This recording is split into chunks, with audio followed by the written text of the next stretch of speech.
think of the high performance business, and take the analogy of a high performance automotive car.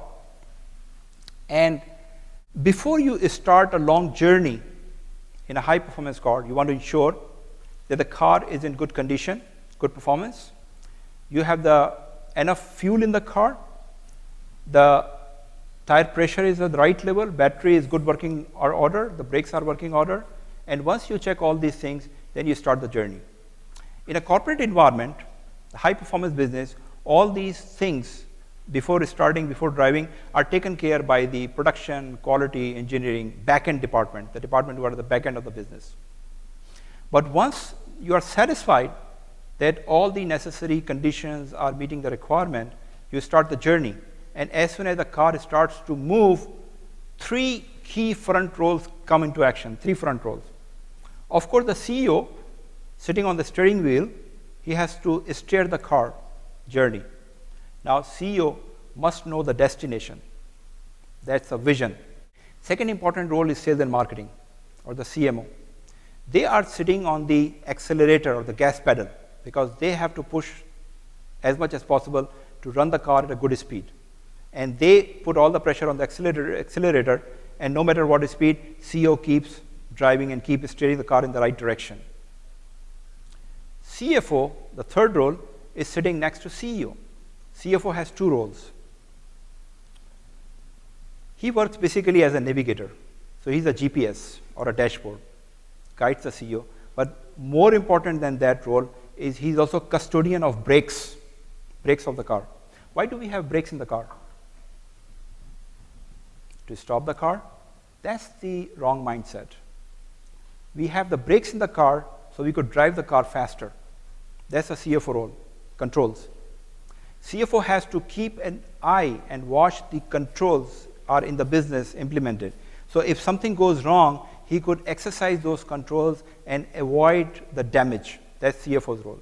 So he's not pushing the brakes. He doesn't need to, as long as car is moving smoothly, but he needs to be prepared to apply the brakes if something goes wrong. So he checks the brakes, the pads, the rotors, the brake fuel, those type of things. That's one role. Controls, CFO roles. As a navigator, CEO knows the destination, but CFO as a GPS or navigation is guiding with the street directions. That's the role of CFO, navigation. So it's navigation and controls. Why should CEO trust that CFO? He would be a trusted advisor only if CEO knows that he has updated maps, number one. And he could trust that GPS. It's a good brand. It's a lot of work. It's not easy.